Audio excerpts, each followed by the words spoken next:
Yo creo que ya falta muy poquitito. Ya, listo.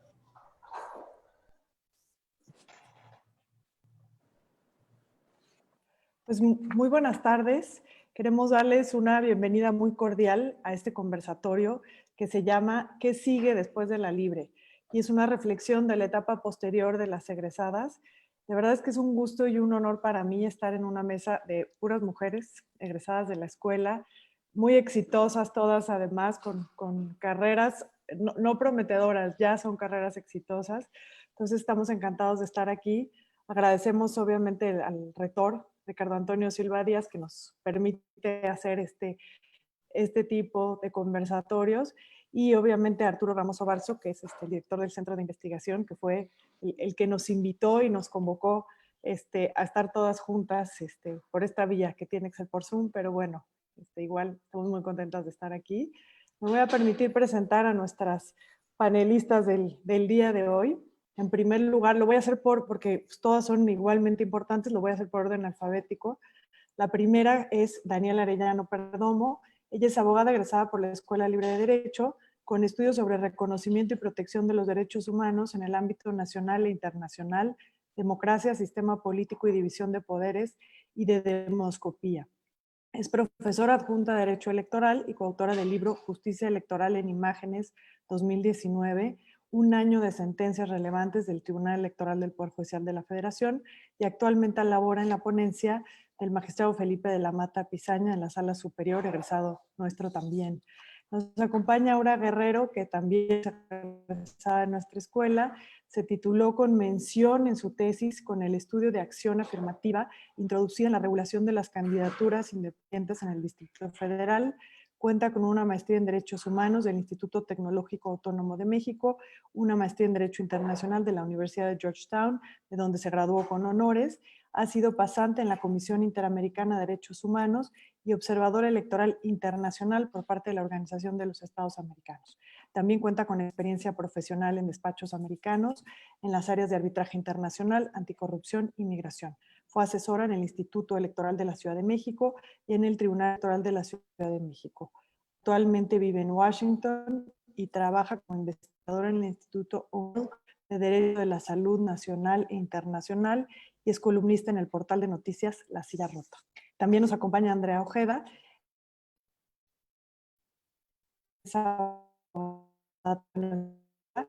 Cuenta con una maestría en banca y finanzas por la Universidad de Edimburgo y diplomas en fuentes alternativas de financiamiento. Desde el 2015 y hasta la fecha ha sido profesora adjunta de la Cátedra de Derecho Mercantil y Procedimientos Especiales en la Escuela Libre de Derecho, y en el ámbito profesional cuenta con experiencia tanto en el sector público como en el privado. Se desempeñó varios años como abogada de Banco Nacional de Obras y Servicios Públicos en el área de deuda subnacional y créditos públicos, y una vez concluida su maestría se desempeñó como Foreign Legal Consultant de una asociación público-privada del gobierno escocés en el área de levantamiento de capital y financiamiento alternativo. Y actualmente es directora jurídica de Casai, una startup en San Francisco con presencia en las principales capitales latinoamericanas y enfocada al sector inmobiliario y hospitalario, cuyo componente principal es la tecnología. Nos acompaña también María Elisa Vera Madrigal, como les digo, también egresada de la escuela y maestra por la Universidad de Michigan. Ha sido admitida por la Barra de Texas para ejercer como abogada en el estado de Texas, para poder pasar el examen de la barra, entonces pues tiene un mérito adicional, y cuenta con especialidades en el sistema penal acusatorio por la Escuela Libre de Derecho y en Derechos Humanos y Derecho Internacional Humanitario por la Academia de Derechos Humanos y American University. Desde 2017 ha fungido como profesora adjunta de la Cátedra de Derecho Procesal Penal Acusatorio, ha capacitado en estándares de prueba a personal de la Procuraduría de la Ciudad de México y del Ejército Mexicano. Inició su carrera como abogada dentro del Poder Judicial, donde laboró 3 años en un tribunal colegiado de circuito y posteriormente en la Unidad para la Implementación del nuevo Sistema de Justicia Penal del Consejo de la Judicatura.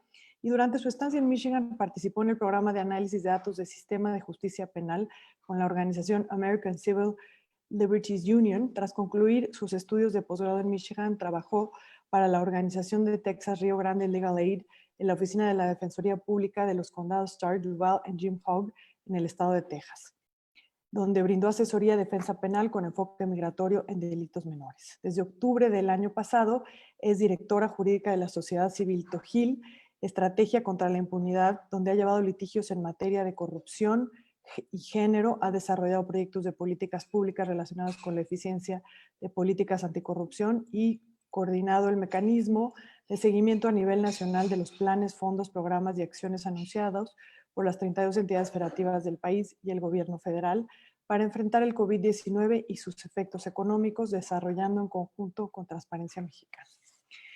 Y menciono el último a la maestra Cecilia Lizardi porque ella es de casa, entonces ahí no seguí el orden alfabético, pero bueno, pues Ceci ha trabajado ya por muchos años en la escuela, ella también es egresada de la escuela, tiene un máster en Ciencias Políticas y Derecho Constitucional por el Centro de Estudios Políticos y Constitucionales en Madrid, España. Tiene también un máster de Derecho Público por la Universidad Complutense de Madrid. Hizo la homologación del título mexicano de abogado al español de licenciado en Derecho por la Universidad Francisco de Vitoria en Madrid y es candidata a doctora por el Departamento de Derecho Internacional, Eclesiástico y Filosofía de Derecho en la Universidad Complutense de Madrid. Muchísimas gracias a todas por estar aquí, por acompañarnos. Y lo primero que yo les quisiera preguntar, aquí estando entre mujeres, desde su paso por la Libre, digamos, entre el paso por la Libre, ¿a dónde las llevó la vida? Mi duda es, ¿cómo deciden dedicarse a la rama a la que se dedican? Si esto fue circunstancial, es decir, la vida las fue llevando y se encontraron en un lugar y dijeron, uy, por ejemplo, en el caso de las que se han dedicado al tema electoral, trabajando en un sistema electoral, decir, oye, pues sí me gustó y me quiero dedicar a esto, o fue una elección razonable. En este paso, pues bueno, obviamente si sus posgrados las llevaron por ese camino, o sí, como les digo, o lo razonaron y entonces eligieron el posgrado con base en esa decisión que en su momento habían tomado. Y cedería el uso de la palabra en primer lugar. Dani, platícanos. Hola Ceci, hola Mayra, pues muchas gracias por esta invitación. Igualmente para Arturo y obviamente para el rector de la escuela. Es un honor participar en estas actividades. Y bueno, la verdad es que yo entré a la Libre de Derecho por una tradición familiar. Evidentemente es una escuela de excelencia académica, eso pues ya no lo sabía desde la universidad. Sin embargo, tenía contemplado otras escuelas, ya sea como el ITAM o la náhuac, pero tanto mi abuelo como mi bisabuelo fueron egresados de esta escuela y de hecho mi abuelo Gerardo Perdomo también fue presidente de la Sociedad de Alumnos. Entonces, pues obviamente él me platicaba que la verdad era una escuela con mucha disciplina, que te daba muchas bases, conocimientos y experiencias, y por esa, digamos, por esa razón fue que decidí entrar a la escuela. Muchísimas gracias, Dani. Y a la materia electoral, ¿qué te llevó? Te digo que fue tu primer trabajo y te quedaste, o en algún momento fue una decisión razonada de decir, es una materia que me encanta y voy a buscar un trabajo. Bueno, aquí, Mayra, yo quería o entrar a la Suprema Corte o entrar a un órgano de justicia constitucional. Igualmente, desde quinto semestre empecé a trabajar en la Sala Superior y justamente entró a la ponencia del magistrado Nava Gomar. Y pues bueno, ¿no? De ahí me sigo en Sala Regional Toluca, igual dentro de la estructura del Tribunal Electoral. El único cambio que he tenido, igualmente en la materia, fue entrando a la FEPADE con el doctor Santiago Nieto. Y bueno, ahí es un poco distinto porque obviamente, como saben, se ven delitos electorales y no justamente lo que encontramos en la sala superior o dentro de la estructura del tribunal, pero pues nunca me he cambiado de la materia. Pues qué bueno, entonces qué suerte que le atinaste sin querer, ¿no? O sea, ¿no? Como dicen, sin querer querido, pero que es una rama que te gustó y que, pues entonces más años de experiencia, pues te hacen una experta, Dani. Muchas gracias. Y le preguntaría ahora a Aura que nos platique. Hola, ¿qué tal? Gracias, Mayra. Gracias, Ceci. Un gusto estar con todas ustedes, con las que en algún momento u otro he coincidido en la vida académica y profesional. Por supuesto, gracias también a Arturo, al rector, que siempre está apoyando este tipo de actividades. Y bueno, yo primero me enteré que existía la Libre cuando estaba en la preparatoria. Me acuerdo que estaba en un concurso de las Naciones Unidas y una vez escuché una chava que decía, oye, pues la mejor escuela de Derecho es la Libre, ¿no? Y pues me puse a investigar y la verdad es que pues yo no tenía como ese contacto, no tenía ningún pariente que fuera abogado ni nada, pero pues fui buscando y pues investigué más, me encantó la idea de unirme a la Libre, se me hizo una escuela que tiene pues digamos, esta ventaja de ser chiquita, ¿no? De ser como una comunidad y al mismo tiempo de ser reconocida por la excelencia académica. Y pues bueno, ya estando ahí en la Libre, la verdad es que tuve la ventaja de conocer a maestros que me fueron apoyando a mí y a muchas amigas y compañeras como para hacer actividades extracurriculares, como lo fue, por ejemplo, el maestro Rodolfo Félix Cárdenas, con quien Elisa y otras dos compañeras participamos en concurso de Derecho Penal. También con el licenciado Silva y con otros maestros, con la maestra Graciela, participamos en unos concursos en temas de derechos humanos en Colombia, en Washington, D.C. Y pues digamos que gracias a esta oportunidad que la Libre me dio de representarla y de participar en actividades, fue que me fui dando cuenta que quería yo participar y trabajar en temas de derecho internacional seguro y no sabía en ese momento si derechos humanos a 100%, pero sabía que era algo que yo tenía que explorar. Y bueno, en ese sentido, pues coincidí en que me fui metiendo a la materia electoral. Yo no duré tanto como Dani. Dani es muy fuerte. Yo la verdad para esa materia como que no sentí la química, por lo menos no lo suficiente en ese momento. Y pues me puse a explorar de todo y sigo explorando de alguna manera. Muchas gracias. Ahora, me encanta que diga que ¿no? Que como dicen, echando a perder se aprende. Entonces, para muchas de nuestras alumnas o reciénas que están en esta plática, que vean que si por alguna razón entraron a trabajar, se quedaron muchos años a lo mejor en un lugar y dijeron, chin, pues ya no puedo hacer nada, ya me tengo que quedar donde estoy, pues no es el caso. Pueden cambiar de opinión. Muchísimas gracias, Aura. Y cedemos ahorita el uso de la palabra, por favor, Andrea, platícanos. Hola Mayra, hola Ceci, pues muchísimas gracias por este espacio, a mis compañeras también, qué gusto, ¿no? Reencontrarnos aquí, y a Arturo y a Ricardo. Pues mi caso, similar al de Aura, ¿no? Yo no tengo ningún familiar abogado, al contrario, fue ahí un poco un drama familiar, el tema de decidir estudiar Derecho en una familia de puros ingenieros. Pero la verdad es que lo que desde un principio me llamó de la Libre fue el reto académico que implicaba, ¿no?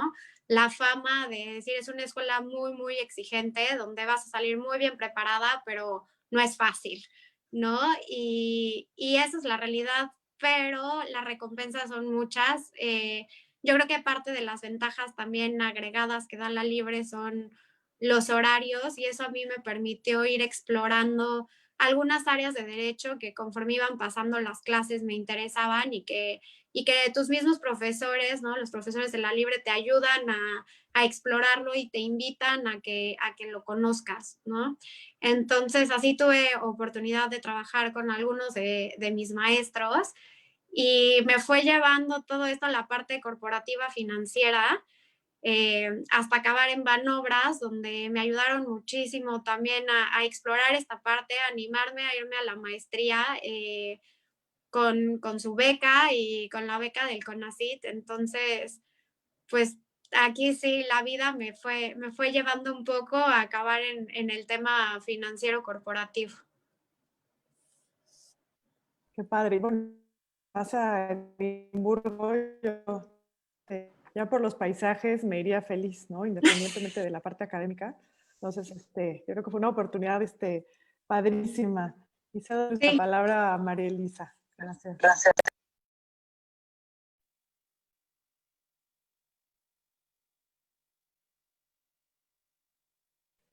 María Elisa, no te escuchamos.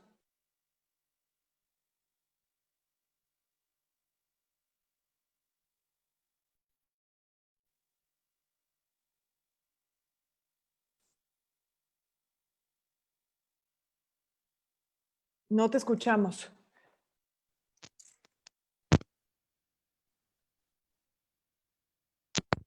Bueno, seguimos con este conversatorio ahorita que María Elisa pueda conectarse y resolver los problemas técnicos, entonces vamos a regresar con ella. A ver si te escuchamos. María Elisa, ¿nos puedes? No, no te escuchamos. Entonces tratamos ahorita, sí, si quieres volverte a conectar y mientras pasamos y hacemos el uso de la voz a Ceci Lizardi.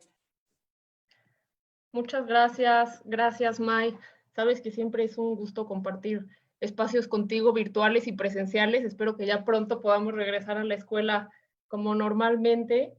Gracias Arturo por invitarme otra vez a estar aquí a tus súper conversatorios tan populares, compartiendo pues, con todas ustedes, mujeres destacadísimas de la escuela, dignísimos ejemplos de lo que una mujer puede hacer en la libre y después de la libre, ¿no? Bueno, pues yo soy generación 2004-2009, yo siempre supe que quería estudiar Derecho, mis dos papás son abogados, son egresados de la escuela los dos. Mi abuelo, que no estudió en la Escuela Libre de Derecho, él era de la UNAM, pero dio clases de Derecho Mercantil en tercero A, pues 47 o 48 años. Pues la verdad es que yo siempre supe que la escuela era mi escuela. No me arrepentí ni un solo día de haber entrado, fui muy feliz. Estoy tan feliz en la Libre que trabajo ahí. Y bueno, pues la verdad es que la Libre me abrió muchas puertas, ¿no? Tanto en lo académico como en lo profesional. Así que bueno, yo solo puedo agradecerle. No sé si María Elisa ya está. A ver, ando por aquí, no sé si ya me escuchan. Ahora sí te escuchamos. Adelante, María Elisa. Súper. Bueno, muchas gracias, Mayra, y al rector y Arturo por invitarme a este panel tan bonito con muchas mujeres muy chingonas, como bien dices tú. Pues para mí, igual que como lo han referido un par de compañeras, entrar a la Libre fue algo que yo no esperaba. Yo digo que la Libre me escogió a mí. Yo no creo haber escogido la Libre, la verdad. Ni siquiera sabía yo que quería estudiar Derecho, pero yo estudiaba en Canadá entonces la prepa y mi mamá y mi papá estaban viviendo en Tamaulipas, mi papá era militar, y coincidió que un fin de semana que vine a la Ciudad de México, mi mamá vino también. Bueno, yo que coincidió, pero me da la impresión que mamá lo planeó un poquito porque fue como, ven, vamos a ver esta escuela. Llegamos, a mí me dijeron que ya estaba cerrada la convocatoria y cuando se aparece mi mamá resulta que no, que ella había hablado con un tal señor Villalpando y que él me estaba esperando para entrevistarme en ese momento. Y yo así, ¿en qué momento sucedió esto? Y así fue como yo entré. La verdad es que yo no me veía estudiando Derecho. Fue un acuerdo que tuve mi mamá y yo de, a ver, échate un año en esta escuela y si no jala, pues ya estudias algo más. Y la verdad es que la Libre me encantó. O sea, sí fue, yo no esperaba nunca que la Libre me apasionara tanto como lo hizo y por eso me quedé ahí. ¿Y tu camino, María Elisa? Toda la parte penal fue circunstancial. Yo sí creo que fue también que la vida nos llevó un poquito de la mano. Ahí mi historia es muy parecida a la de Aura. A mí me gustaba mucho el derecho internacional de los derechos humanos, por eso me metí a varios moot courts. Yo no me veía, cuando empecé la carrera no me veía en derecho penal, todo el mundo te dice el penal es para hombres, ¿no? Dedícate al litigio, pero litigio civil, porque está como más bonito. El penal, híjole, qué miedo que andes por la noche ahí solita en el reclusorio. Y resulta que después de 2 concursos de derechos humanos, se atravesó el primer concurso del sistema penal acusatorio del INACIPE, y yo que ya estaba como con esta obsesión por participar en todos los concursos, me acuerdo que le dije a Aura y a otras compañeras, tenemos que participar. Oye, pero no sabemos nada de penal, pues ni modo, a ver a quién encontramos. Y se nos atravesó el maestro Félix, que nos puso a prueba como 2 meses. Ya después de que pasamos ese primer examen con él, él nos introdujo a este maravilloso mundo del derecho procesal penal acusatorio y pues ya lo demás es historia.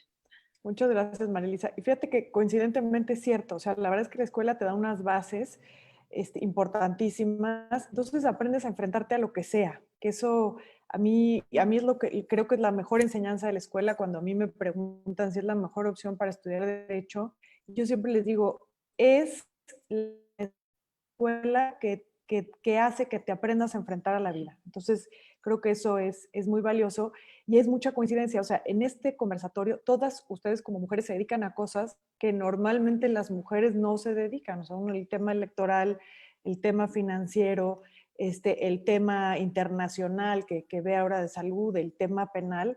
Entonces, la verdad que eso a mí me encanta porque, como les digo, si nos está viendo alguna alumna o así en el que quiere hacerlo y que lo mismo le están diciendo de no, ¿cómo te vas a ir a meter en un reclusorio, mi reina?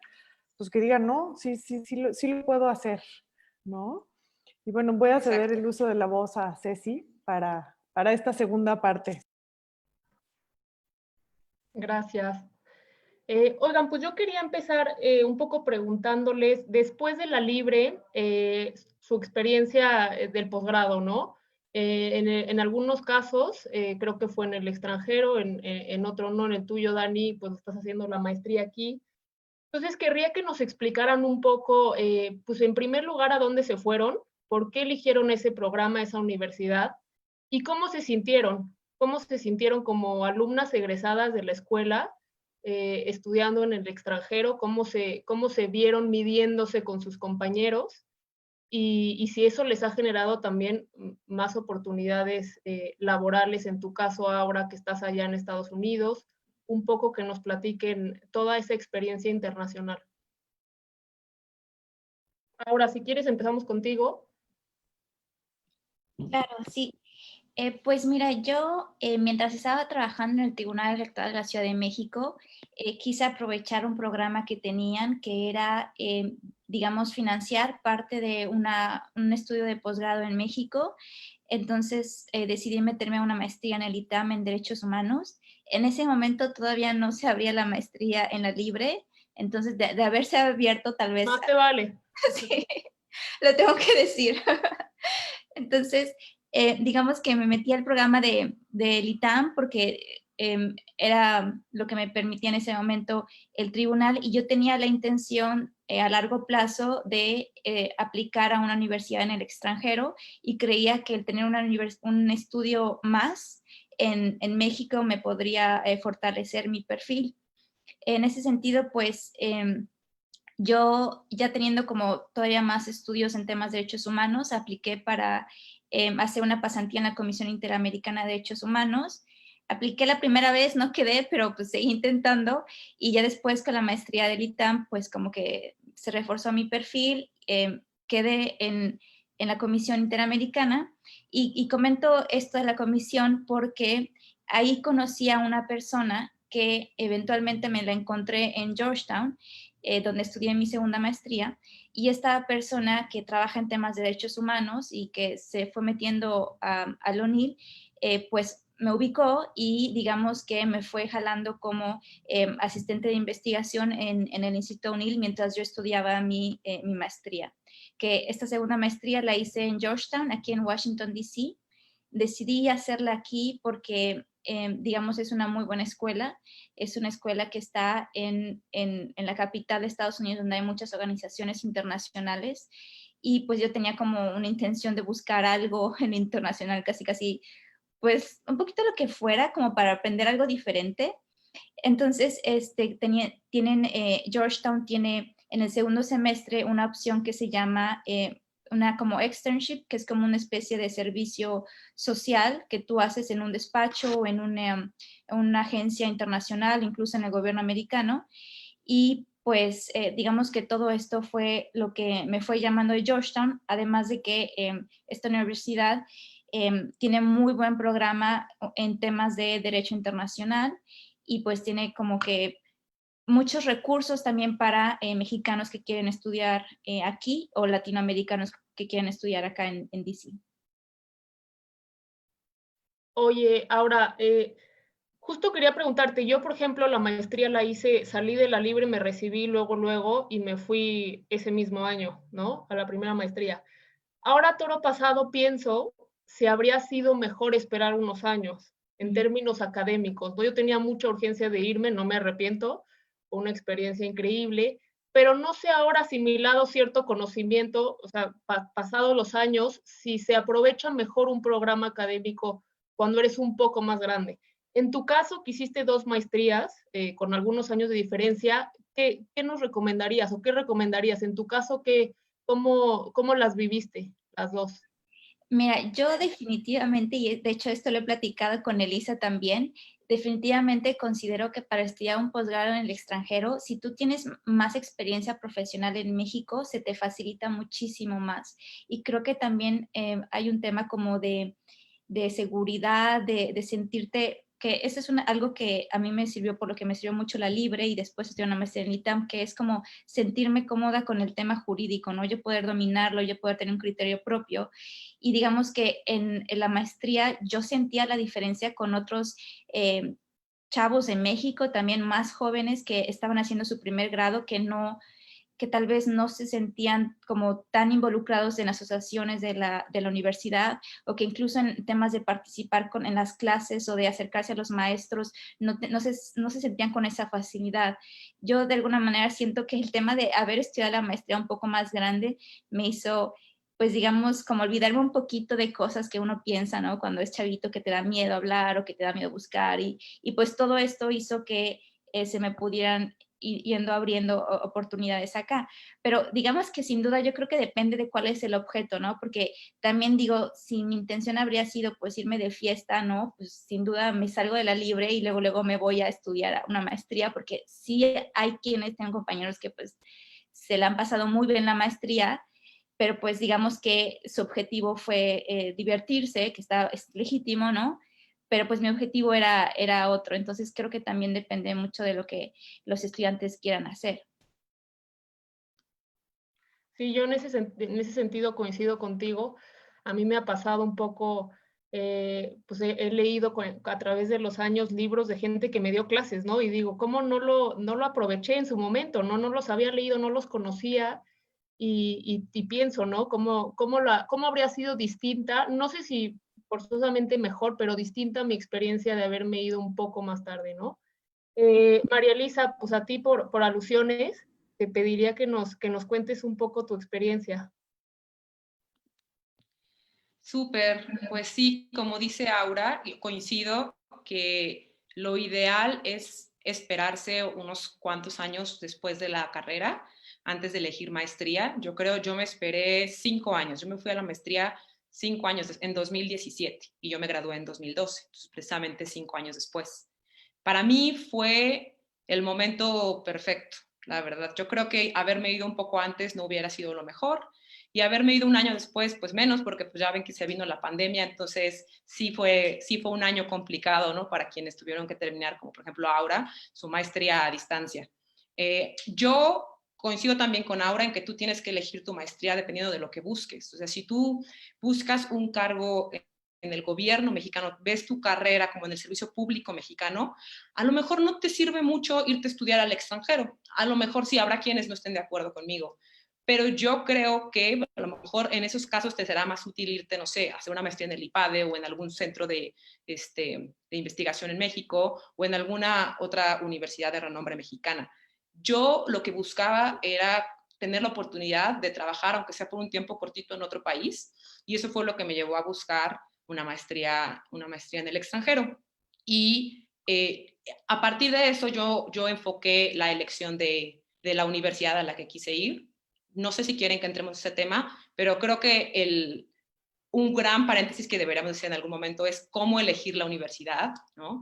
Para mí, me parece, en el caso, yo voy a hablar particularmente del caso de Estados Unidos, no conozco el tema en Europa, yo no estudié en España, entiendo que hay experiencias muy padres por allá y probablemente la forma de elegir escuela sea muy diferente, pero acá yo creo que a ti te toca elegir a qué escuelas aplicas, pero difícilmente te va a tocar elegir a qué escuela vas, porque eso depende mucho bueno, por lo menos en mi caso, dependía mucho del financiamiento que me dieran las escuelas, ¿no? Entonces, yo terminé yendo a Michigan por una combinación entre la beca que me dieron y la reputación que tenía la escuela en materia procesal penal, ¿no? Que la escuela de Michigan estuvo mucho tiempo el profesor J.L. Camisar, que es el padre de los Miranda Rights. Entonces, cuando yo busqué las escuelas a las que quería ir, pues busqué escuelas que tuvieran poquito de vinculación con mi tema, aunque la verdad es que todas las universidades norteamericanas son muy buenas en todo, entonces sí es difícil. Pero un consejo que me dio una gran amiga mía, que ella se dedica a la academia, y su esposo, que en paz descanse también, Jacqueline Martínez Uriarte, ella me dijo, no apliques a escuelas por un tema de ego o por un tema de las que parecen como que el nombre está más bonito o que venden más, ¿no? Me dijo, escoge mejor escuelas que vayan más de acuerdo a tu perfil y busca programas donde te pongan más atención a ti, porque ahorita ya muchos posgrados se han convertido en una manera de fondear a las escuelas, pero en realidad ellos no buscan ponerle un solo centavo al estudiante extranjero. Y esto es una realidad porque cuando tú ves el ranking de las universidades norteamericanas y ves los factores que toman en cuenta para el ranking, ahora que analizo un poco de datos, resulta que son factores, ninguno de esos factores le aplica a un estudiante extranjero. El ranking de una universidad norteamericana depende de la cantidad de dinero que invierte la universidad, la escuela de derecho, en el estudiante de JD. JD es el equivalente a la carrera de derecho en Estados Unidos, pero normalmente no es no es el posgrado que uno hace como extranjero. Como extranjeros es un LLM, que es un posgrado de 1 año, el JD es de 3 años, ¿no? Entonces, los factores que tú ves en el ranking no se relacionan en nada con lo bien o mal que te vaya a ir después de tu posgrado en Estados Unidos. Entonces, desde ahí me empecé a cuestionar, pues, si tenía que basarme en ese ranking, qué iba a hacer, a qué escuelas aplicar. Terminé aplicando a 2 escuelas a partir del ranking, otras 2 a partir de lo que yo quería, una más a partir de lo que un compañero me decía. Hasta ahí le paré porque cada aplicación, ya verán ustedes, anda en $200, $300 más o menos. Entonces, sí tienes que invertirle una buena lana solo a aplicar. Y al final me decanté por la escuela que me ofreció más dinero, porque creo que cada quien cuenta cómo le va en la feria, pero en mi caso yo tenía que pagarme todo. Entonces, Michigan cumplía con mis 2 requisitos, que era, me invirtió, me dio dinero, ¿no? Y además se relacionaba con su área de expertise, se relacionaba con lo que a mí me interesaba, ¿no? Que era el derecho procesal penal.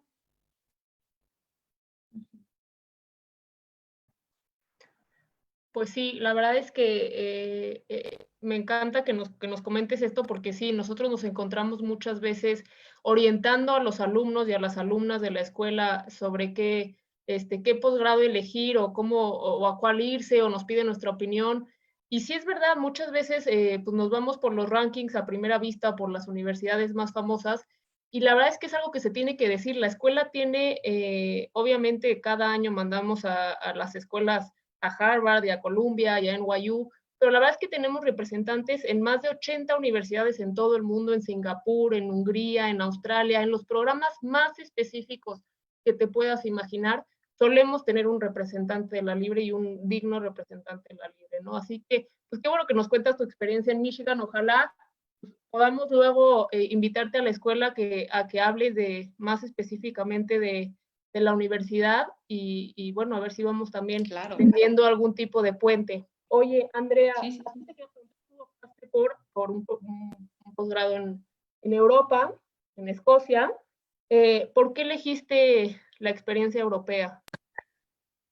Sí, en mi caso muy particular, al momento de empezar a hacer toda la investigación de pues, a qué universidad, ¿no? Y qué programa, yo ya estaba especializada en temas financieros, en específico en deuda nacional.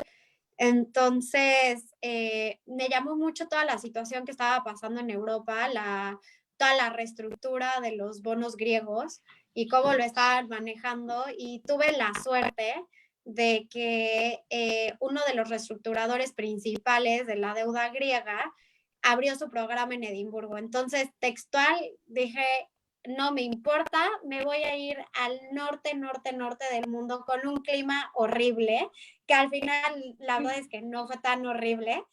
Y pues me fui a seguirlo porque creía que le podía aprender mucho. Era un programa muy chiquito, relativamente nuevo, solo aceptaban a 20 alumnos por año. Entonces, pues con toda esta incertidumbre y el miedo de decir, me van a aceptar, no me van a aceptar. Obviamente habría otras opciones en Estados Unidos también, pero yo creo que, como bien decías, ¿no? Y decía Mayra, una de las cosas que te da la libre es prepararte para la vida y prepararte para el, bueno, si no sale esto, no pasa nada y me levanto e intento otra vez, ¿no? En mi caso, creo que tuve mucha suerte y a las opciones que elegí me aceptaron y al final pues fue esto, ¿no? De esto es lo que me interesa, esto es en lo que quiero aprender más, quiero especializarme más, aunque sea irme al clima inclemente de Escocia.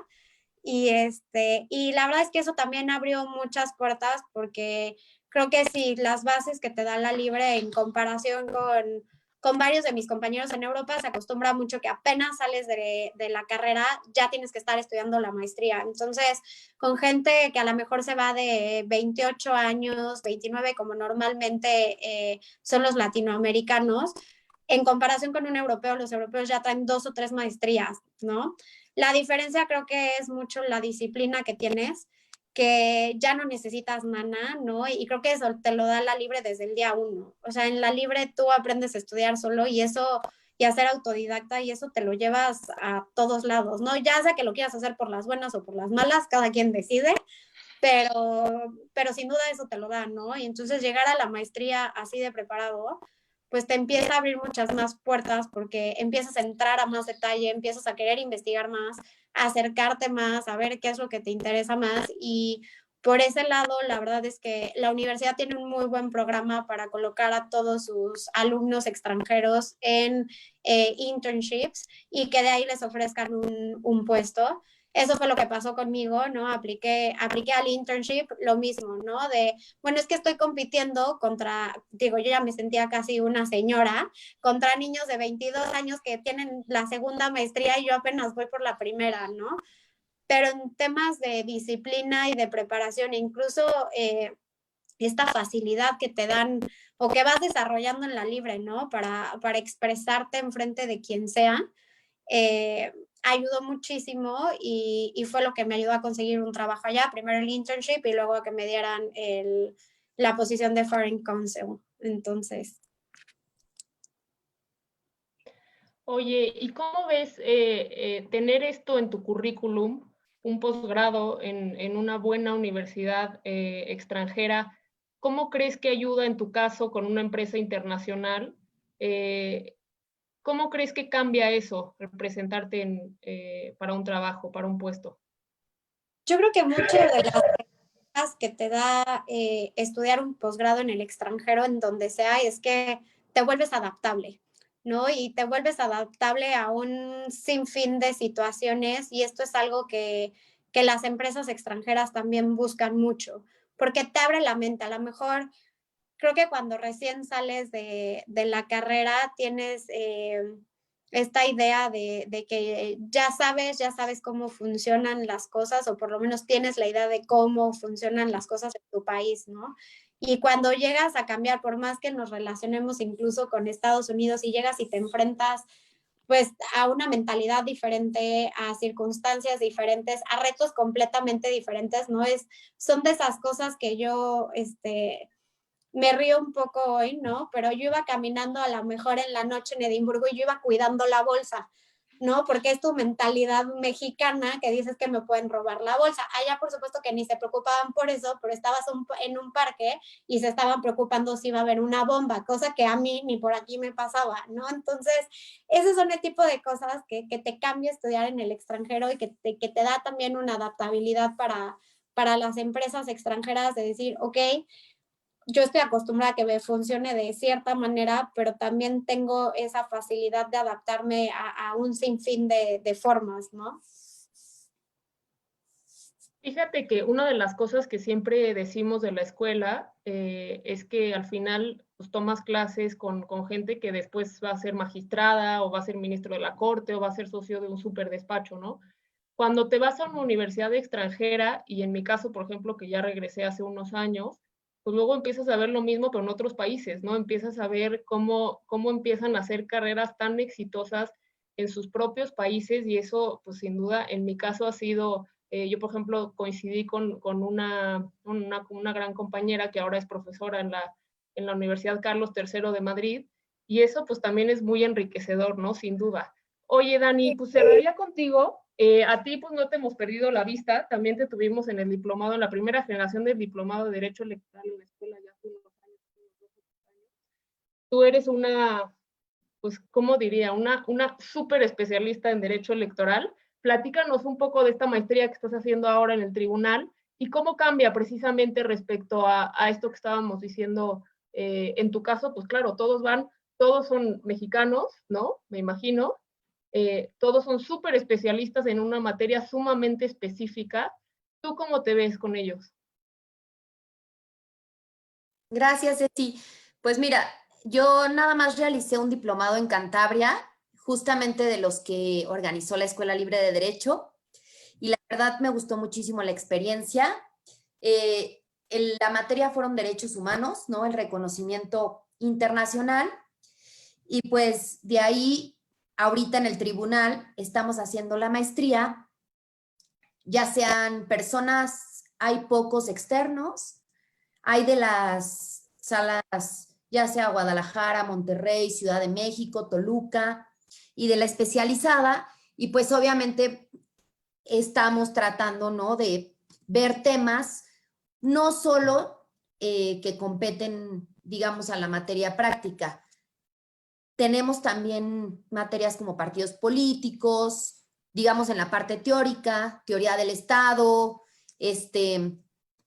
aspectos que tienen que ver con los sistemas democráticos, y pues esto es muy interesante. Justamente en una clase planteábamos que después de la elección ahorita que se realizó y nuestro actual presidente, ya los partidos políticos no son los mismos, y justamente se planteaban diversas cuestiones respecto a dónde van a llegar, ya sea la diferencia de los partidos ahorita, pues algunos ya son débiles, no tienen la misma fuerza que tenían en los sexenios pasados, y todos estos dilemas también los vamos viendo con estos cambios que se han, digamos, que han ido sucediendo, tanto a nivel nacional como obviamente lo tendremos en las próximas elecciones de Estados Unidos.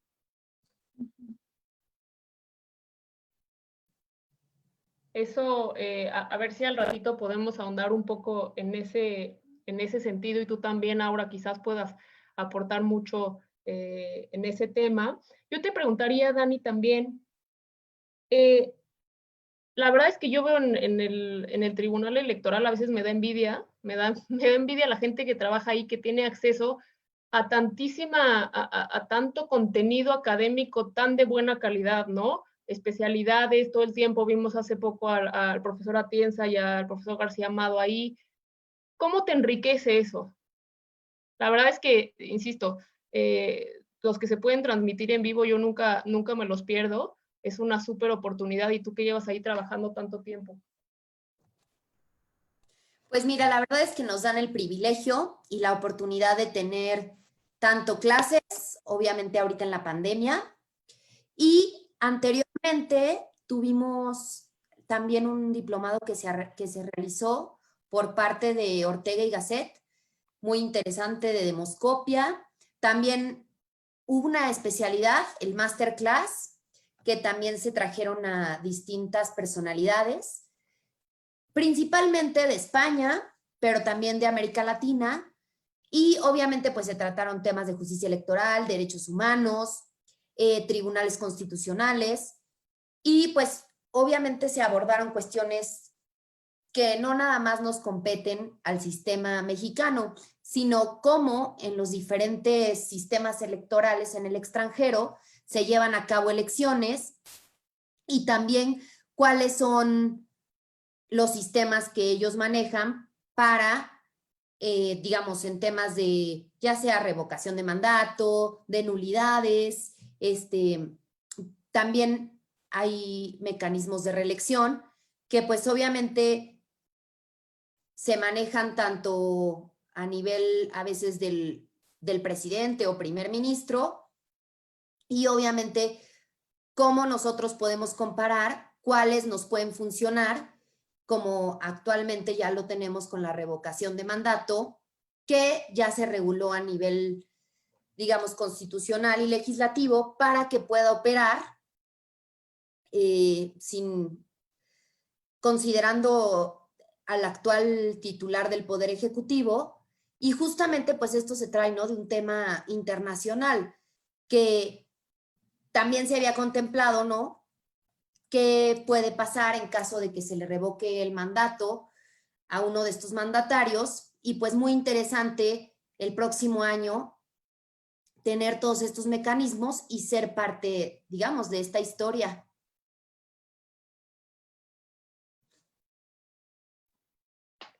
Cambiando de tema rapidísimamente y antes de dar paso al bloque de Mayra, cuéntanos rapidísimo de este libro que acabas de publicar. Ah, mira, es un libro que publiqué con el magistrado Felipe de la Mata Pizaña. Justamente nosotros, digamos, en la ponencia hacemos infografías. ¿Qué es una infografía? Pues se trata de una imagen que tiene lenguaje ciudadano y nos cuenta una historia.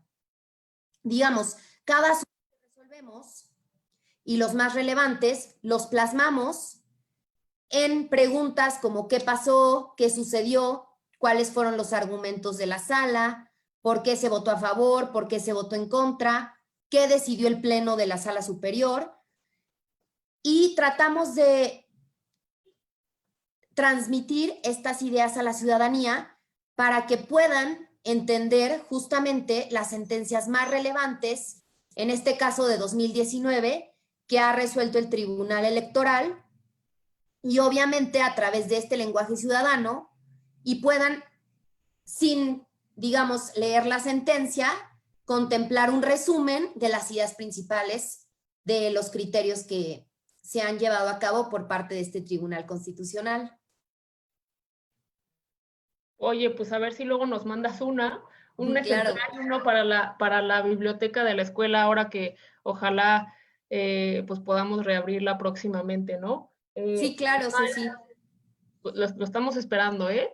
Lo estaremos esperando. Pues Mayra, si quieres, seguimos con tu bloque. Muchas gracias. Pues bueno, a mí lo que quiero preguntarles a todas, porque digo, esta va a ser una pregunta, yo sé que difícil, porque desafortunadamente no tenemos una bola mágica para ver el futuro, pero ¿cuál es el reto que ustedes ven hacia futuro, obviamente en la rama en la que ustedes se están desempeñando como mexicanas, además, porque además, bueno, pues de ser abogadas mexicanas? Entonces, para cada una de ustedes, ¿cuáles son los retos a corto, pues mediano y largo plazo? Entonces, ahora vamos a empezar al revés. Entonces, le voy a ceder el uso de la palabra a María Elisa, por favor. ¿Qué crees, Mayra? Que no te escuché nada, entonces a lo mejor alguien puede empezar porque no escuché bien la pregunta. Mi internet está fallando un montón. No te preocupes, son retos a futuro, pero entonces le cedo la palabra a Andrea y regresamos ahorita contigo. Gracias. Gracias, Mayra. Wow, los retos a futuro, pues yo creo que es como muy importante en este aspecto, sobre todo del corporativo financiero, entender los cambios que está habiendo, ¿no? Y mucho a partir de este movimiento de las mujeres. En específico, por ejemplo, en el índice de Standard & Poor's 500, con todas estas empresas que son las más relevantes en Estados Unidos, estamos hablando que alrededor de 2010, una de cada 8 de esas empresas tenían a una mujer como miembro de su consejo de administración. Hoy en día esto ya ha cambiado. Hoy todas esas 500 empresas tienen a una mujer dentro de su consejo de administración. Creo que es un paso súper importante, ¿no? Y que se está replicando. Otro ejemplo es en la Unión Europea ya se está tomando en cuenta, y es parte de la agenda de la Unión Europea, tener una cuota afirmativa para garantizar el puesto de las mujeres en los consejos de administración. Entonces, ha habido un aumento de alrededor del 15% en estos puestos que ya son ejercidos por mujeres. Entonces, yo creo que se están tomando pasos, sin duda, a nivel mundial. Creo que México va caminando para allá. Creo que el rol de las mujeres, de profesionistas, no solo como abogadas, sino profesionistas, tiene que ir avanzando más y tenemos que ir marchando cada vez más fuerte, ¿no? Porque sí está habiendo cambios, son lentos, pero sí los está habiendo. Ya tenemos casos, por ejemplo, en Estados Unidos, y me refiero mucho a Estados Unidos porque muchas de las empresas que manejan, bueno, que están presentes en México, pues están muy relacionadas con todo esto que pasa en Estados Unidos. Entonces, ya hay estados allá que están regulando las acciones afirmativas respecto a las mujeres para ocupar puestos relevantes en el ámbito privado. Entonces, yo no dudo y de verdad espero que cada uno desde su trinchera, no hombre, mujer, estemos caminando hacia allá a garantizar estos puestos, no solo para las mujeres, sino impulsar todas estas políticas de diversidad que, que nos van a ayudar mucho en el ámbito privado. Por ejemplo, lo ves mucho en los consejos de administración, incluso en los puestos directivos en los que hay esta diversidad. Está comprobado por varios estudios que la productividad aumenta, la capacidad de innovación, de adaptabilidad. Entonces, yo creo que ya hay mucha información que respalda todo esto y que, pues bueno, tendremos que ir caminando hacia allá. ¿Qué sería lo ideal? Para mí que, no sé, a lo mejor en largo plazo estemos hablando de que el 60% de las empresas esté conformada de manera diversa e inclusiva, ¿no? Así es, Andrea, porque bueno, tenemos nosotros la ventaja, a diferencia de nuestras antecesoras, mujeres que trabajaron, ya tenemos la cuota de género. Ahora, pues creo que también el reto para nosotros es ganarnos ese lugar, porque como dices tú, si las mujeres, además de que ya tenemos la cuota de género, demostramos, pues entonces eso al final va a decir, oye, fue una decisión correcta y entonces podemos seguir avanzando. Entonces, yo también Claro. lo creo. Y sabes qué también creo que es súper importante. Antes, a lo mejor antes de la pandemia, y son de las cosas positivas que le veo, ¿no? Como que en general en Latinoamérica, como que todavía no nos caía tanto el chip del home office y de que realmente puedes desempeñar exactamente las mismas funciones desde tu casa, ¿no? Y era una de las cosas que a mí me sorprendió mucho de trabajar allá. Yo estuve trabajando allá en 2018 y era algo súper normal. El home office, de hecho, era obligatorio, ¿no? Y regresar acá y ver que eso pues ni nos pasaba por la cabeza, y ahora con la pandemia que se ha vuelto una necesidad, ¿no? Creo que va a abrir mucho la puerta a que se valore un poco más y a que se limite menos esta capacidad de la mujer para seguir creciendo y ver que puedo estar en la oficina o trabajando desde mi computadora y también viendo a los niños y poniendo la cocina y todas estas cosas que en algún momento se llegó a pensar que estaban peleadas y que la realidad es que no, ¿no? Y con la tecnología ahora pues mucho menos. Yo coincido plenamente. Fíjate que con todos los problemas que nos ha generado esta pandemia, una de las grandes ventajas ha sido esa, que por lo menos en México, que la verdad era un país en el que el home office era así como casi del diablo, ¿no? No, uy, trabaja en su casa, entonces era un flojonazo casi, ¿no? Entonces, yo para mí creo que eso cambió y nos ayuda mucho a las mujeres, porque en esta característica que es muy nuestra de ser multitask, pues puedes estar en todo, ¿no? Puedes estar viendo, pues en este caso, que los niños estén en el homeschooling, puedes atender los temas de oficina, atender los temas de casa. Entonces yo también creo que eso por lo menos ha cambiado el panorama y muchas empresas que ahora están pensando en que es mucho gasto tener pues una instalación carísima o estos rentas que son exorbitantes, puedes tener a la gente en su casa y las mujeres, aunque estemos en nuestra casa, sí trabajamos, ¿no? Muchísimas gracias, Andrea. Les cedo el uso de la palabra a Aura, por favor. Bueno, yo un poquito como ya mencionaba Andrea, y desde un punto de vista como yo mexicana aquí en Estados Unidos, y gracias también a que he podido platicar con algunos maestros que me han asesorado en estos temas, creo que hay una oportunidad, un reto que se puede convertir en oportunidad para, digamos, los latinos y mexicanos que queremos buscar oportunidades académicas o laborales en Estados Unidos, y es que es una realidad que muchos de los que venimos a estudiar aquí, pues tenemos un bagaje pluricultural, ¿no? Como bastante digamos, adaptable a lo que es la cultura mexicana, latina también, hispana, y pues digamos a lo que es la cultura americana, ¿no? En ese sentido, y nada más como para compartir, pues digamos que a raíz de todo lo que ha pasado con la pandemia, creo que el reto principal que tenemos es aprendernos a adaptar, ¿no? Adaptar a nuestra realidad. Yo, por ejemplo, acabé mi maestría durante la pandemia, fue muy difícil, ¿no? Tuve que tener clases en línea, pero el momento en que me dijeron que todo iba a ser en línea y que vi que, digamos, mis compañeros y los maestros estaban en esta situación de, pues, de nerviosismo, de estar como muy a la expectativa de qué va a pasar, mi postura fue, pues yo voy a aprovechar lo más que pueda y voy a participar en las clases, aunque a veces los maestros, pues, porque veías a los maestros de verdad como pues preocupados, ¿no? De que los alumnos internados por aquí, por allá, y a veces ni participaban, o luego escuchabas a niños por ahí, porque pues algunos alumnos tienen hijos. Entonces, digamos que mi postura fue, pues voy a aprovechar y que los maestros me vean más como participativa, ¿no? Y esto lo comento porque creo que es una oportunidad que nosotros de la Libre sabemos cómo sacar ventaja a momentos de crisis. Yo lo que hice es, digamos, participar lo más que pude, y la verdad es que a pesar de que tuve opción de hacer pass-fail en todas mis materias, me fue bastante bien. Busqué después de esto a mis maestros, como un poquito para hacer networking, y mis maestros me dijeron, no, Yaura, mil gracias por participar durante las clases. No sabes, o sea, porque sí creo que pues fue bastante apreciado, ¿no? Y en ese sentido también quiero mencionar el tema de networking, ¿no?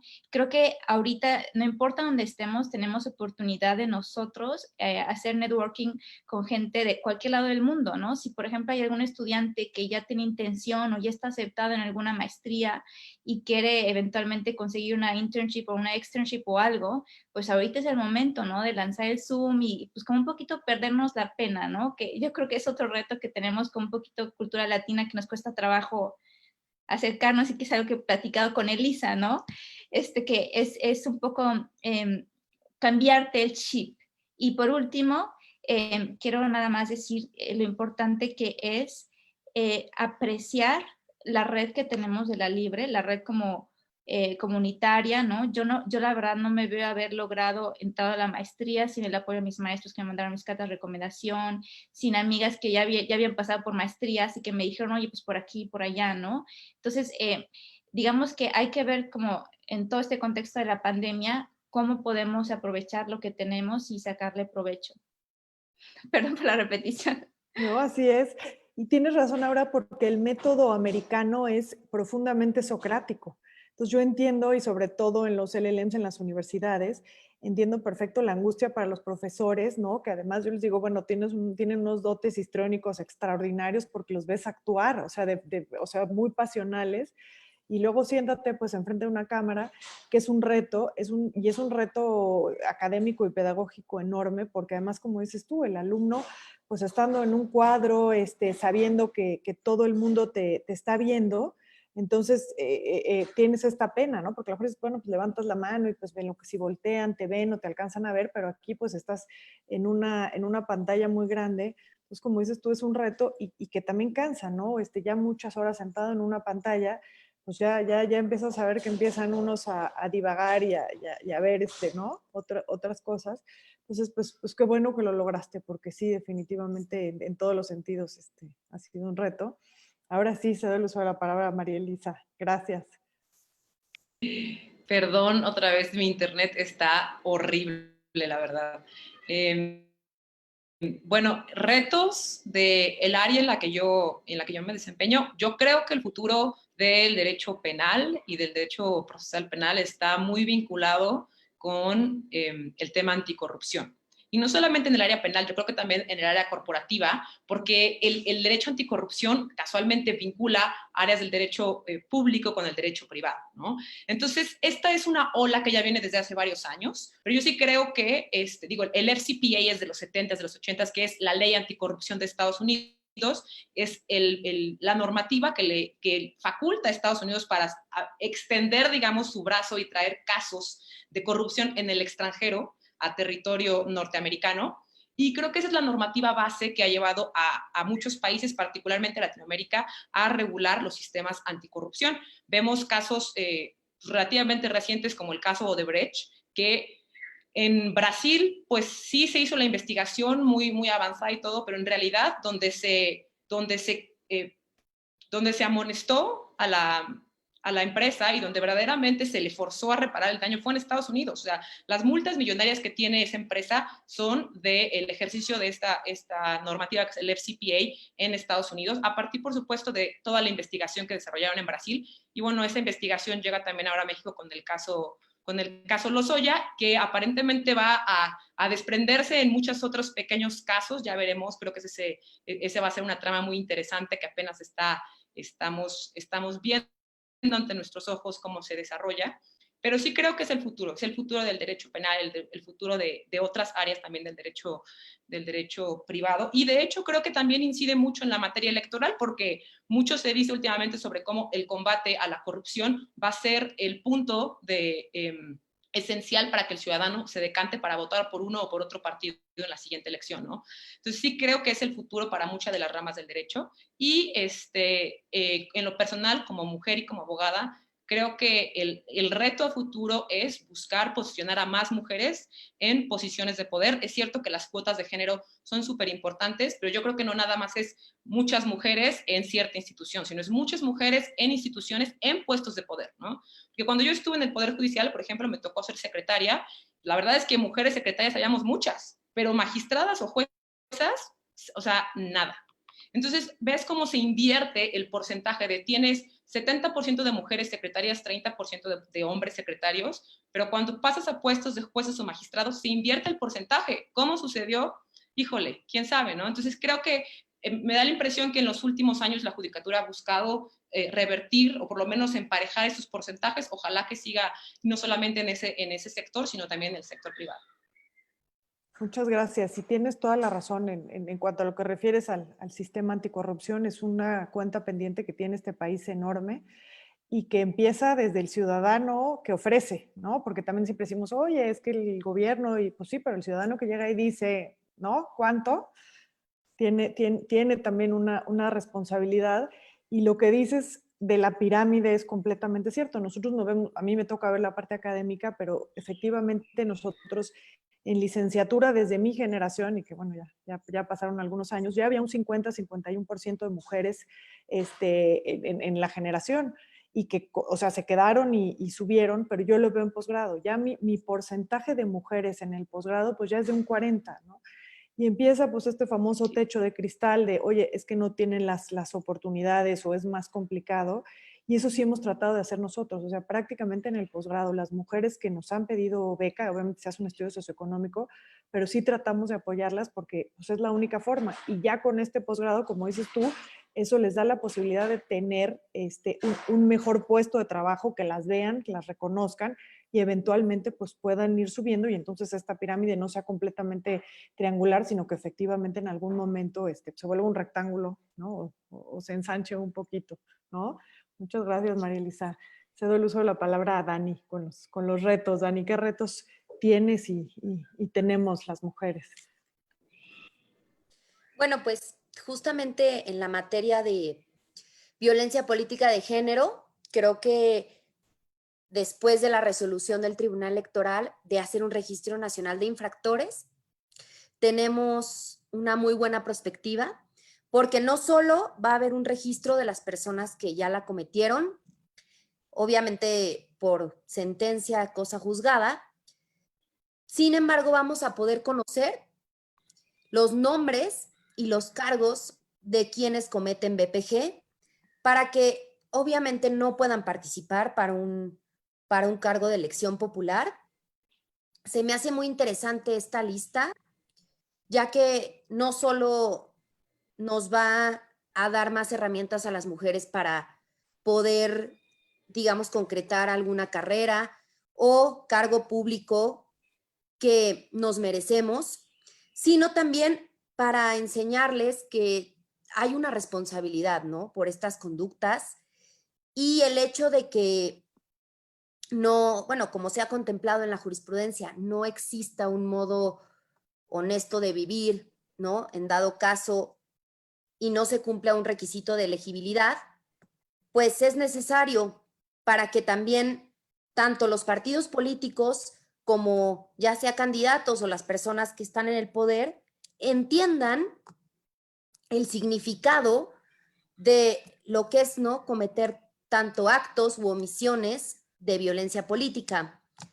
También creo que es importante en este aspecto considerar que se ha avanzado muchísimo, tanto en la protección de grupos vulnerables como en situación de desventaja, y que yo creo que día a día las mujeres ya a través de un empoderamiento y a través de distintas herramientas han podido acceder a otros cargos en los que pues anteriormente no tenían acceso, o como el caso, ¿no?, Juanitas, donde sí había, ¿no?, varios precedentes donde se les estaba dando esta protección, pero pues ya con este registro nacional creo que hemos avanzado muchísimo, y pues yo esperaría que en poco tiempo, o digamos, se erradique tanto esta violencia contra nosotras,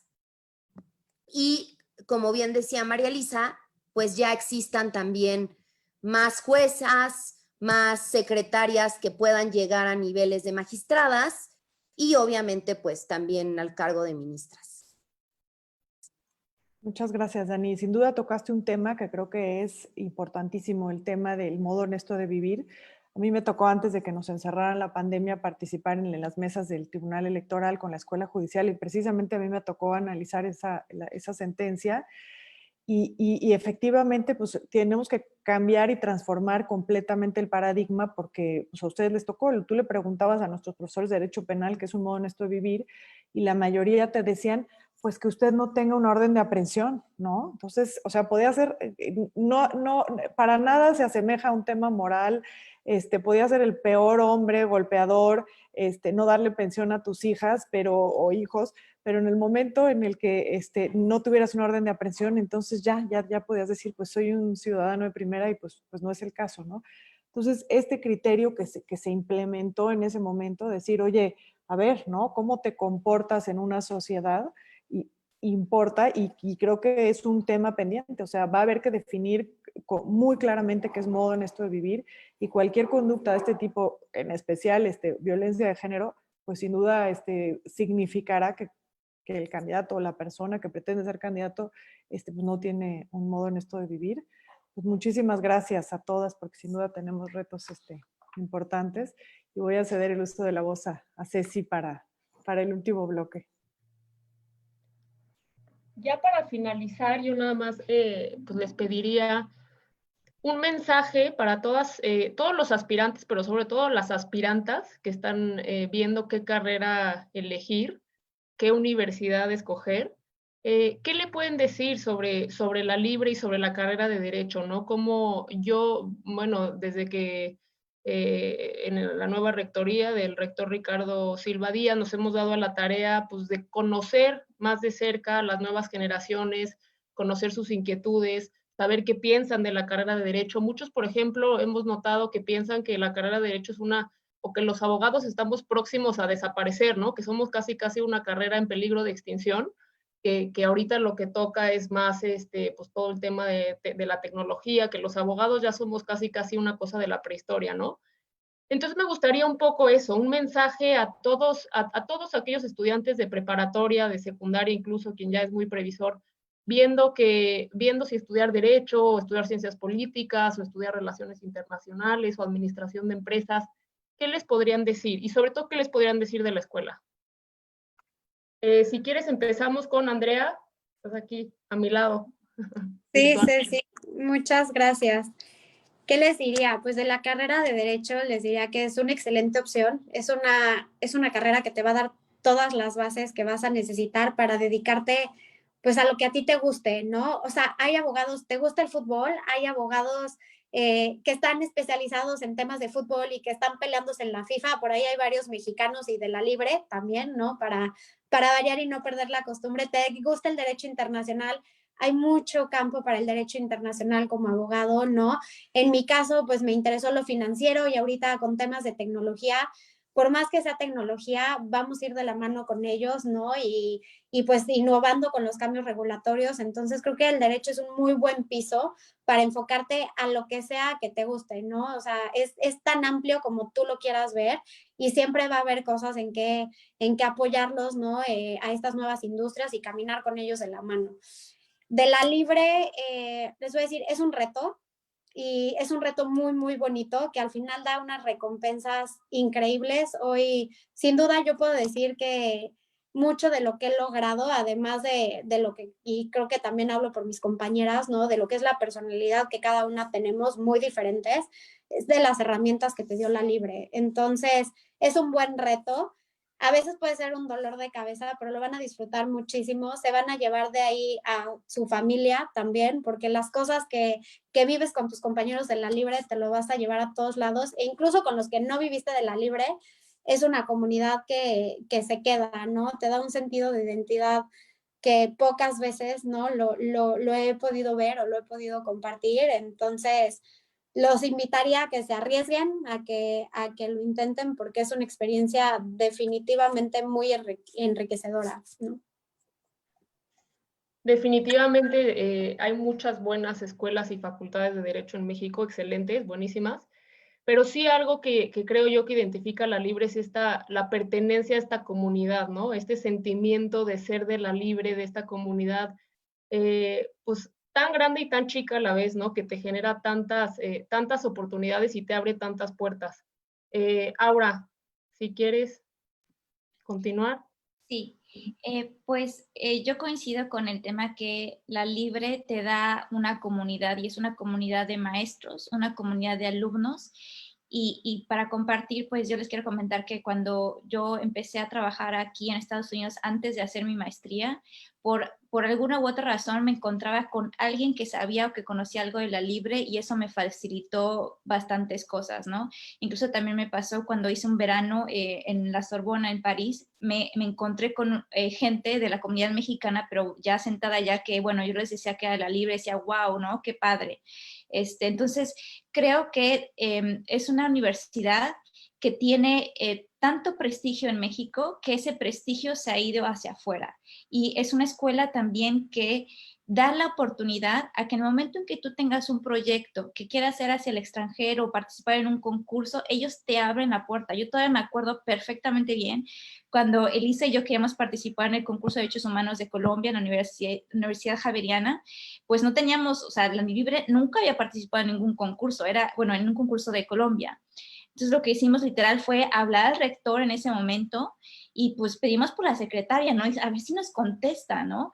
Y pues bueno, resultó que el rector nos contestó, ¿no? A 2 alumnas de cuarto año y pues nos dijo, le comentamos entre Elisa y yo en altavoz, oiga rector, fíjese que queremos participar en este concurso, pues estamos pensando en un coach, ya tenemos, ¿cómo ven, no? Y el rector dijo, claro que sí, lo que ustedes quieran, ¿no?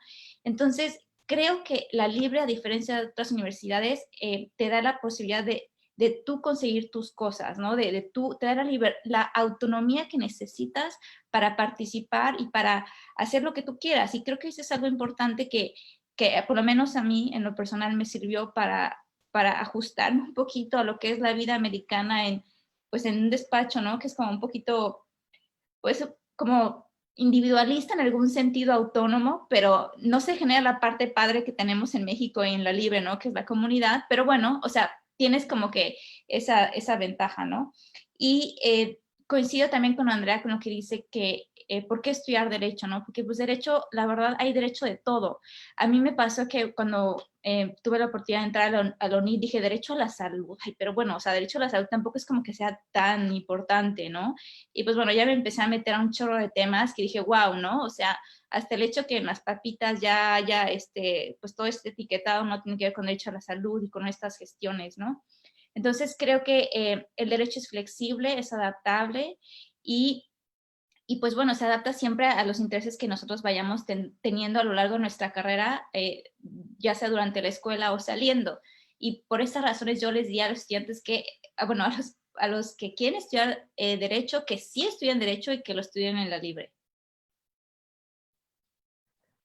Fíjate que a mí me pasó una cosa súper chistosa cuando vivía en España. tenía yo una roommate que estudiaba psicología, un posgrado de psicología, no tenía nada que ver, y tenía una compañera portuguesa que iba desde Lisboa a Madrid a estudiar la maestría en psicología, y una vez vino con el hermano que vivía en Portugal, además era diputado portugués y era abogado. Y entonces me acuerdo que yo le empecé a contar que yo era abogada, no sé qué, y me dijo, ¿no serás de la Libre? Y le dije, sí, pues conocía gente de la Libre, del posgrado, había estudiado en Estados Unidos y se acordaba perfectamente, ¿no? Entonces sí, la verdad es que ahora tienes toda la razón. María Elisa, yo a lo mejor sí nos puedes decir algo específicamente a aquellas mujeres que quieren estudiar Derecho, que quieren estudiar en la Libre, que a lo mejor no saben si sí, si no. ¿Qué les podrías decir?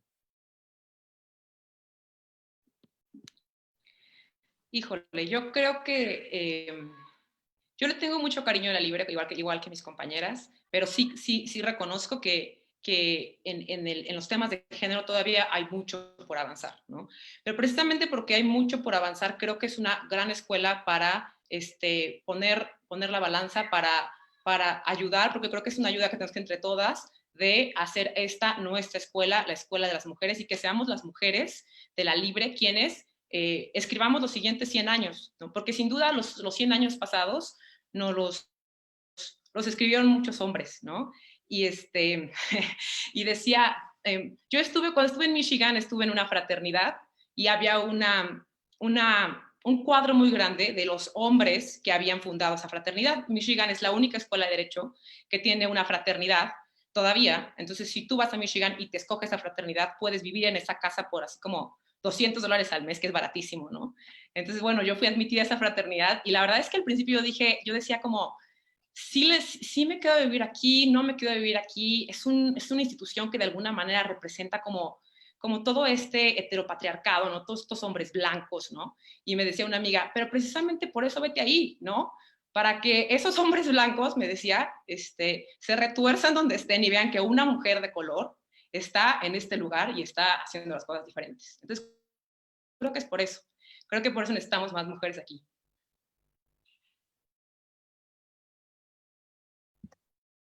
Estoy totalmente de acuerdo contigo. Oye, ¿y nos puedes contar un poco de esa experiencia en la fraternidad? Siempre es como algo, Sí. ¿no? Es algo muy que ves en las películas y tal, y quienes no lo hemos vivido, pues es muy interesante. Sí, pues yo creo que sí es un poquito diferente a como yo me lo imaginaba. O sea, uno se imagina si estás colgados de la lámpara. Y digo, eso solamente pasaba una vez al año, no pasaba todos los viernes, ¿no? Entonces, para que estén tranquilos de ese lado.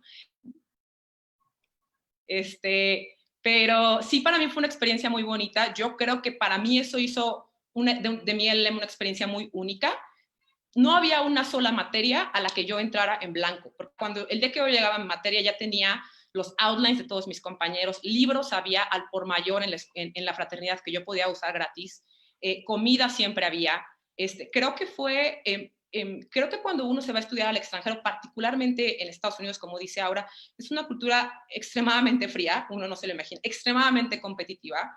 Rara vez encuentras a alguien que te quiere echar la mano, que te quiere pasar su outline o que te quiere echar la mano en la pregunta del maestro para que no te quedes ahí callado. Y la verdad es que mi experiencia en el LM fue muy diferente gracias al apoyo que tuve ahí. De hecho, yo creo que la razón por la que yo obtuve un trabajo en Estados Unidos después de mi LLM, no me lo atribuyo a mí misma, la verdad, me lo atribuyo a mis compañeras de la fraternidad, que cuando me preguntaron, oye, ¿qué piensas hacer el siguiente año? Les dije, no, pues tengo un año de visa de trabajo, porque yo no soy americana, me gustaría tratar de trabajar acá. ¿En qué? No, pues en Defensoría Pública.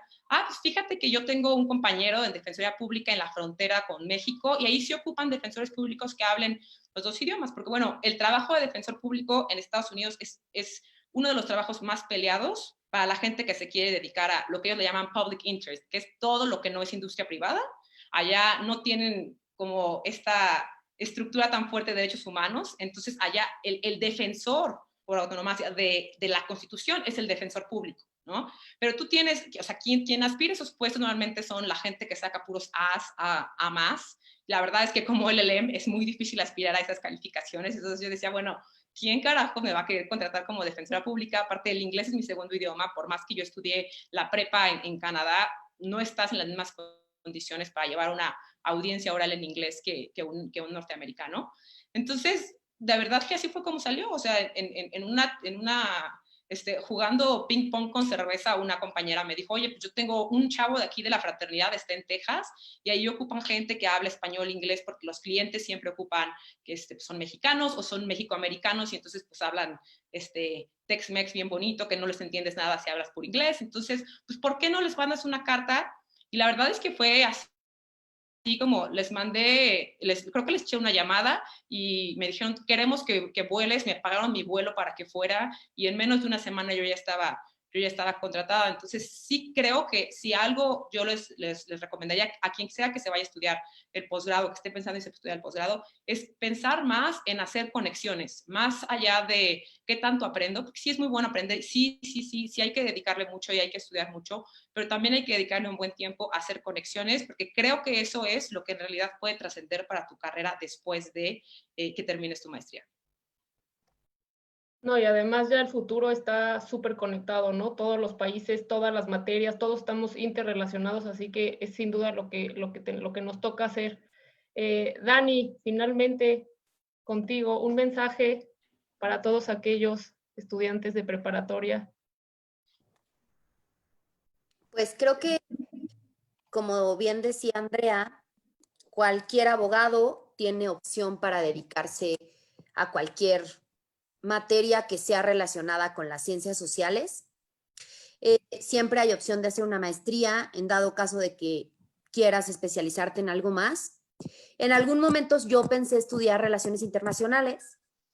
Se me hacía una carrera también muy llamativa y que tiene muchas opciones para interactuar justamente con los derechos humanos.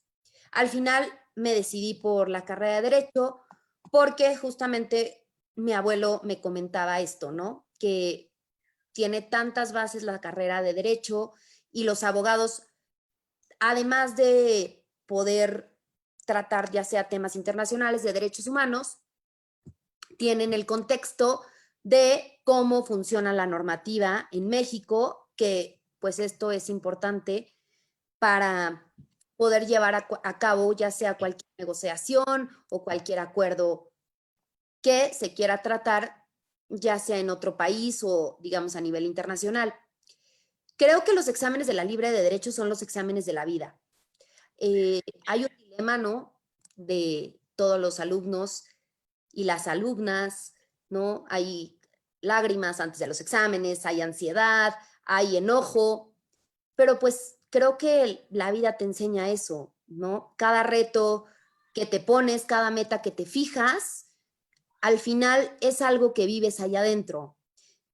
Como creo los maestros, no todos son tan estrictos, hay algunos que te enseñan a pensar y es justamente lo que nos ayuda a ser buenos abogados, ¿no? El hecho de saber, obviamente, las cosas de memoria, claro, es algo que la Libre tiene muy, muy arraigado, pero también te enseñan a pensar, te enseñan a resolver casos y justamente en la vida práctica que te enfrentas ya no es tan complicado el hecho de resolver un asunto, tenerlo que hacer en 3 horas, porque pues obviamente, o un amparo que lo tienes que entregar al otro día, y es justamente lo que te enseña la Libre, que nunca va a ser la vida como tú quieres o el trabajo que tú quieres, pero siempre vas a tener herramientas para resolverlo y para afrontar cualquier dificultad que se te ponga.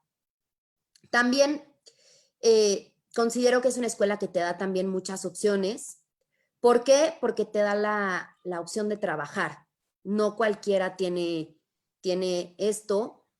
Y el hecho de que sean exámenes anuales, claro que vas estudiando, ¿no? Por ejemplo, en las clases del notario Fausto Rico, pues sí te preguntan, ¿no? Diario o cada tercer clase, pero pues esto te va ayudando a presentar un examen anual. Sin embargo, no te dejan ensayos, no te dejan trabajos que no ameritan la misma calidad de tiempo para que tú puedas trabajar y para que puedas desarrollarte en tu ámbito profesional también.